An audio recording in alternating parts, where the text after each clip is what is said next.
कहानी का शीर्षक लाली टीटू। गली के अंदर स्थित एक छोटा सा मोहल्ला जिसमें करीब 8-10 मध्यम श्रेणी के लोगों के मकान हैं। उनमें से कोई बढ़ई तो कोई कुम्हार का काम करता है। कई प्रकार के मिस्त्री और नौकरी करने वाले लोग भी हैं। इसी मोहल्ले के एक ठाकुर साहब ने निर्धन दुबली पतली बूढ़ी माँ लाली को उसके लाडले बेटे टीटू के साथ अपने घर में पनाह दे रखी है। अपने स्वभाव से मोहल्ले में लोगों में दोनों ने अपनी पहचान बना ली है।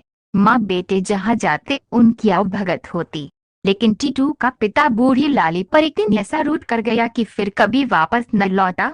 इंतजार करते करते लाली एकदम थक गई। राम जाने टीटू का बाप न जाने कहाँ चला गया। कुछ दिन लोगों को उसकी याद आई, फिर लोग उसे भी भूल गए। हो सकता है किसी ने उसे माच दिया हो या कहीं बीमार हो उसकी लीला समाप्त हो गई हो, कौन जाने।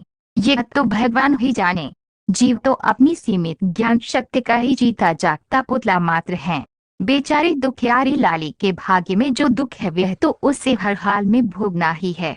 बहरहाल रहने की सुविधा मिल जाने से माँ बेटे दोनों आनंद से गुजर बसर कर रहे हैं। उनके मिलनसार स्वाभाविक से मोहल्ले वाले दोनों के साथ सहानुभूति रखते ही हैं।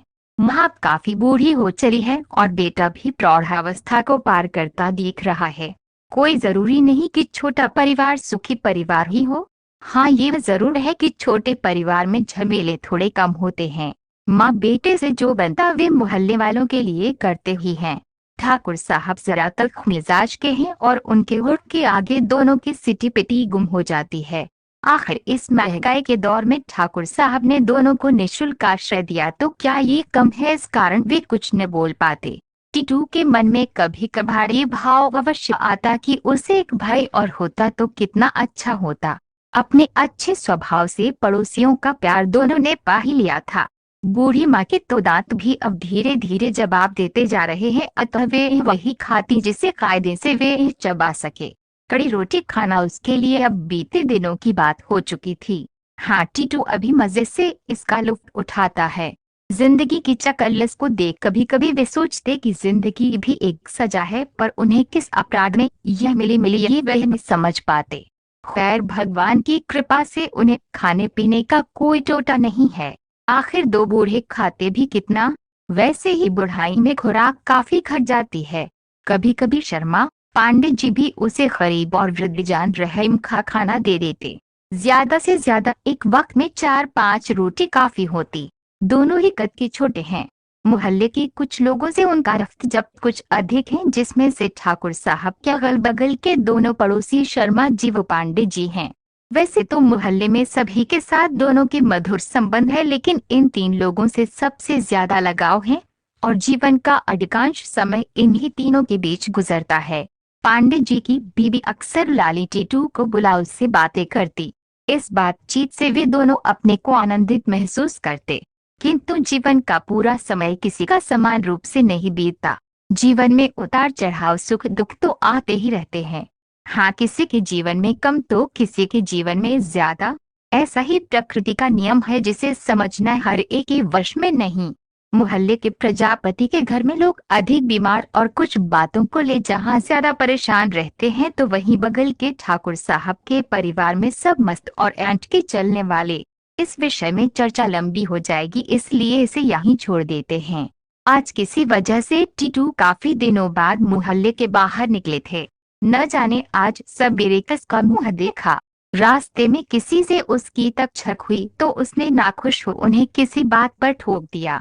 कुछ तो जरूर ही हुआ होगा, लेकिन जब अगला व्यक्ति सामने हो तब तो गलत सही का निर्णय हो। आज जमाना ऐसा है कि न तो कोई अपनी गलती बताए और न ही स्वीकार करे। सब अपने को ही सही रास्ते पर मानते हैं। सभी अपने को 30 मार्च ख्वाही समझते हैं। ऐसी स्थिति में कोई किसी को क्या कहे। टीटू के पैर में चोट लगी तो दर्द से कराह उठे। किसी तरह भचकते हुए अपने ठिकाने ठाकुर साहब के घर पहुंचे। मारने वाला तो निकल चुका था कि उससे कुछ पूछा जा सके। मारने वाला भी अजनबी था जिसका पता ठिकाना भी उन्हें न पता था।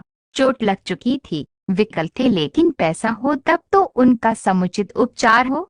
पैसे की दुनिया है, कोई अपने जेब से टका खर्च कर उनका इलाज कराने को तैयार नहीं। बस ठन ठन गोपाल पूरे दिन कराते रहे। लेकिन उनके एक शुभ चिंतक से ये सब न देखा गया। उसका कराहना जैसे उनकी छाती को भेद रहा था। दर्द तो दर्द ही होता है जो चैन से कहाँ बैठने देता है। गैर होता तो कोई बात होती, लेकिन अब तो मोहल्ले वालों से वर्षों से इनका साथ है, इनका व्यवहार भी भला है, तो भले उसे गैर कैसे कहा जाए। लाख लोग बचे लेकिन भाग्य में है तो कोई न कोई सहायता के लिए खड़ा ही हो जाता है, चाहे इस बात को कोई माने या न माने। ईश्वर की प्रेरणा से श्रीमान शर्मा जी ने आखिर उसके इलाज का बीड़ा उठाया। सोचा क्यों न इलाज करे, से दुख से मुक्त कर मैं पुण्य का भागी बनूं। कुछ खर्च ही तो होगा लेकिन वह स्वस्थ हो जाएगा। आखिर रुपए का असली उपयोग यही तो है। आत्मा से आशीर्वाद देगा तो मेरी भी आत्मा खुश होगी। उसे खुश देख मुझे भी खुशी व संतोष मिलेगा। टीटू को चोट लगने से टीटू की माँ ज्यादा दुखी थी। आखिर माँ जो थी, माँ तो माँ ही होती है, अपनी संतान के लिए बड़ी नरम दिल होती हैं। यह सभी जानते हैं। कौन माँ अपने बच्चे को कराहता देख सकती है। जब से टीटू को चोट लगी तो लाली के मुंह में खाने का नेवाला तक ठीक से न जाता। उसे व्याकुल देख उसकी भूखे मर सी गई थी। उसका तो अब जैसे मर जाने को जी कर रहा था, लेकिन बेशर्म जान इतनी जल्दी निकलती कहाँ है। आखिर टीटू उसका इकलौता लाडला जो है। दोनों साथ साथ रहते और शायद ही अलग थलग होने को सोचते। आखिर शर्मा जी ने उसके इलाज की व्यवस्था कर दी, लेकिन दो विकल्प थे, या तो उसे खुद लेके डॉक्टर के पास जाए या एम्बुलेंस इलाज के लिए बुला ले। किंतु कौन उसे ले जाने की जहमत उठाए, तो शर्मा जी ने एम्बुलेंस ही बुला लिया। आखिर थोड़ा खर्चा ही तो ज्यादा होगा। एक तरह से खर्चा भी ज्यादा न गिरेगा क्योंकि आरक्षित कार टेम्पो वाले भी कोई कम नहीं वसूलते। हो सकता कि उससे थोड़ा और अधिक ही खर्चा बैठे।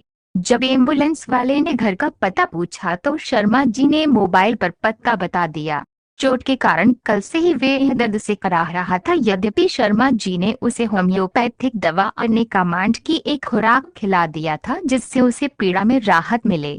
बाद में उसका हालचाल पूछने पर अनीता, जो शर्मा जी व ठाकुर साहब के घर बर्तन मांजती है, ने शर्मा जी को बताया कि किसी ने उसके पैर में बड़ी निर्ममता से लाठी मारी है जिससे उसके पैर की हड्डी टूटी जान पड़ती है और असह्य वेदना की वजह से वह रह रह कर रो रहा है। जमीन पर तो पैर ही नहीं रख पा रहा है। कुछ लोगों की आदत बात को बढ़ा चढ़ाकर बताने की होती है। शर्मा जी को लगा कि उनकी दर्द निवारक दवा ज्यादा कारगर नहीं हो पाई है। अनीता से ये सुन शर्मा जी ने यह कहा कि दुनिया में कैसे कैसे निर्दयी लोग हैं जिन्हें अपना थोड़ा सा भी दर्द बर्दाश्त नहीं होता और दूसरे को दर्द देने में कोई संकोच नहीं करते। यही तो घोर कलयुग है। दयालु हृदय के शर्मा जी ने इलाज के लिए जब डॉक्टर से बात कर एम्बुलेंस को बुलाया तो ठाकुर साहब को इसे बताना अपना फर्ज समझा। सोचा भले वे माँ बेटे मेरे यहाँ आते जाते हों, लेकिन आखिर मूल रूप से तो वे ठाकुर साहब के घर के ही प्राणी हैं। यही सोच ठाकुर साहब के घर पर जा बताया कि -2 के इलाज के लिए एम्बुलेंस को बुलाया है और वह आ रहा होगा। ठाकुर साहब जरा कड़े दिल के व्यक्ति हैं। बोले बेकार में परेशान हुए, 2-4 दिन चिल्लाकर खुद ही ठीक हो जाएगा। हल्दी लहसुन का लेप लगाकर बांधा है, दूध में हल्दी भी डाल पिलाया है। किसने इसको झगड़ने को कहा था? अब जैसा किया है वैसा भोगे। आदत के मुताबिक जरूर इसने अपनी ऐठ दिखाई होगी। हम तो इसके माँ के स्वभाव के कारण इसे कुछ नहीं बोलते। चलिए फिर भी आप इलाज कराना चाहते हैं तो कोई बात नहीं। ठाकुर साहब उस समय अपने छत पर थे और शर्मा जी नीचे खड़े हो उनसे संवाद कर रहे थे। शर्मा जी के बात पर ठाकुर साहब ने अपनी सहज स्वीकृति दे दी। शर्मा जी ने उनसे ये पूछा कि इलाज के लिए जाने में बदमाशी तो नहीं करेगा? ठाकुर साहब, अरे बदमाशी क्या करेगा, खुद ही दर्द से कराह रहा है। एम्बुलेंस आएगी तो चलकर उसमें बैठा देंगे। शर्मा जी ठाकुर साहब से बातें कर पड़ोस के अपने घर जा पहुंचे। करीब घंटे भर के बाद शर्मा जी के घर से 50 कदम दूर एम्बुलेंस आ खड़ी हुई और एम्बुलेंस वाले ने अपने उपस्थित के विषय में मोबाइल पर बताया तो शर्मा जी तेजी से घर के बाहर निकल ठाकुर साहब के घर की ओर चल दिए। ठाकुर साहब के घर पहुंच गए हैं, क्या देखते हैं कि टीटू अपने जगह पर नहीं है। शर्मा जी अचंभे में, वो ठाकुर साहब भी अचंभे में। आखिर इस हालत में कोई कहाँ जा सकता है, दोनों सोच रहे थे। घर में इधर उधर देखा, पूछा, लेकिन वह न मिला। ठाकुर साहब का मिजाज बिगड़ चुका था। बोले, डैश, मैंने कहा था न कि एक नंबर का पाजी है, इसे तो और धुनना चाहिए था। ये दया के बिल्कुल काबिल नहीं है। शर्मा जी को शंका हुई कि वह ठाकुर साहब से तेज आवाज में बात कर रहे थे और लगता है उसे सुन धीरे से टीटू डॉक्टर से बचने के लिए हिम्मत कर कहीं चला गया। डॉक्टर से डरता जरूर है, लेकिन कहीं जाने की स्थिति तो उसकी थी नहीं। फिर कहाँ गया? शर्मा जी ने सोचा। यह सब बुहापोह चल ही रहा था कि मोहल्ले के एक व्यक्ति ने बताया कि उसने टीटू को झील के किनारे शिव मंदिर पर बैठे हुए देखा है। अकेला बैठा है, लगता है वहां बैठ शंकर जी को मना रहा है। शर्मा जी ने सोचा, चलकर खबर लेते हैं। हम लोग उसके लिए परेशान हों और वे हमें परेशान करे। हम भी चल के उसको ठोक देते हैं ताकि आगे से बदमाशी की हिम्मत न करे। ठाकुर साहब गुस्से में अपनी साइकिल निकालकर उसके पास चल दिए। इस पर मोहल्ले के उस व्यक्ति ने ठाकुर साहब को शांत करते हुए कहा, ठाकुर साहब, आप क्रोधित न हो। डॉक्टर के इलाज से बहुत लोग घबराते हैं। एक तो बेचारा ऐसे ही दुखी है, ऊपर से आप उसे मारेंगे, ये कहीं से उचित नहीं है। एम्बुलेंस आई है, उसे चिकित्सालय जाने दीजिए, ठीक होकर आ जाए, फिर मनमाफिक उसे डांट माच लीजिएगा। शर्मा जी अचंभे में थे कि कहीं ऐसा तो नहीं कि जोर से मेरे व ठाकुर साहब के बीच हुई बात को सुन मौका दे कंपित हृदय से चुपके से वह इधर उधर चला गया हो। बड़ा स्मार्ट और दिमागी है। एम्बुलेंस वाला अपनी गाड़ी के पास खड़ा ये नया तमाशा देख रहा था। इतने में ठाकुर साहब मंदिर पहुंच गए। देखा मंदिर के बाहर अकेला बैठा टीटू आसपास कुछ देखने का प्रयास कर रहा है। ठाकुर साहब क्रोध में तो थे ही। धीरे से उसके पास पहुंच सीधे उसका कान पकड़ा और उस पर गालियों की बौछार कर डाली। वह भौचक्का सा ठाकुर साहब को देख उनके जबरदस्ती करने पर मजबूर हो उनके साथ चल पड़ा। ठाकुर साहब के क्रोध को वह जानता था, अतः उसने कोई न नुकुर न किया और करता भी तो क्रोधित ठाकुर साहब उसका कान नोच उसे थिमा देते और मारते ऊपर से। ठाकुर साहब ने उसे रहने का निःशुल्क ठिकाना दिया था, क्या ये कोई कम था? ठाकुर साहब उसे साइकिल के आगे राड पर बैठा अपने साथ उसे एम्बुलेंस तक ले आए। एम्बुलेंस को घेर डॉक्टर के पास कई लोग खड़े थे। टीटू की कमजोर बूढ़ी माँ दुखित निराश नितांत शांत भाव से डॉक्टर के एकदम पास आदर पूर्वक खड़ी थी, जिसमें उसका छिपा भाव स्पष्ट दिख रहा था कि जैसे वे कह रही हो कि डॉक्टर साहब, बगैर एक दूसरे के हम लोग कभी नहीं रहे, इसलिए जो दवा दारू करनी हो अभी यहीं दे दे, ताकि उसे आपके साथ जाना ना पड़े। हर माँ अपने बेटे के लिए कुछ ऐसा ही सोचती है। ये भी वे जानती थी कि शर्मा जी रुपए खर्च किए हैं, इसलिए उसे अस्पताल भेजे बिना नहीं मानेंगे। मन ही मन भगवान को डॉक्टर के पास खड़ी वह मना रही थी कि उसके बेटे को एम्बुलेंस की सेवा न लेनी पड़े और सब यही ठीक हो जाए। दुख से कातर प्राणी को एक भगवान का ही तो सहारा होता है। मजबूरी का नाम महात्मा गांधी है। टीटू ने सोचा कि जब इतनी उदारता ये मेरे लिए दिखा रहे हैं तो बिना मुझे अस्पताल भेजे ये मानने वाले नहीं, इसलिए अस्पताल से भागने का प्लान मन ही मन वे बनाने लगा। उसने यही सोच कोई विरोध न किया, लेकिन उसी बीच पांडे जी बोल पड़े कि डैश, इसके पैर से तो ऐसा लगता है कि हड्डी नहीं टूटी है, अलबत्ता मजे में चोट लगी दिखाई दे रही है। डॉक्टर ने भी जांच पड़ताल की और टीटू के पैर को अपने ढंग से एक दो बार नीचे जमीन के ऊपर रख कर देखा, जिसे वे कराहा, लेकिन जमीन पर पैर रख लिया। इसे देख डॉक्टर ने कहा कि बस चोट है, हड्डी नहीं टूटी है। दवा लिख देता हूँ, साथ में मलहम भी, इससे 2-3 दिन में काफी आराम हो जाएगा। अस्पताल में भर्ती करने की कोई जरूरत नहीं है। इसके बाद उन्होंने कुछ दवा मलहम बाजार से खरीद खिलाने व लगाने के लिए लिख दिया और 500 रुपए अपनी फीस का ले एम्बुलेंस में बैठ चल दिए। लोगों की गंभीरता हल्की हो अब हंसी मजाक में बदल गई थी। बूढ़ी माँ ने भगवान को मन ही मन लाख धन्यवाद दे अपने बेटे को धीरे धीरे दुलारने लगी। आखिर ब्रह्मांड के सब जीवों में एक ही जीवन धारा तो बह रही है। दोनों माँ बेटे अब खुश थे। लोग अब चिंता में न थे। अगले दिन सुबह सुबह जब टीटू मेरे घर आए तो उनकी प्रसन्नता देखते बन रही थी। मुझे देख बड़े खुश नजर आ रहे थे, जैसे मैंने उसे जेल जाने से बचा लिया हो।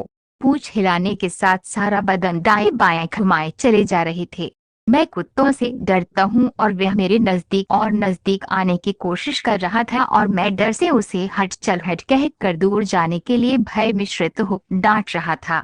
हाँ, एक नई बात जरूर हुई कि ठाकुर साहब ने अब अपने कुत्ते टीटू को सुबह शाम 1 घंटा शौच के लिए जंजीर के बंधन से मुक्त कर घूमने की रियायत दे, शेष समय उसे बांध कर रखना शुरू कर दिया।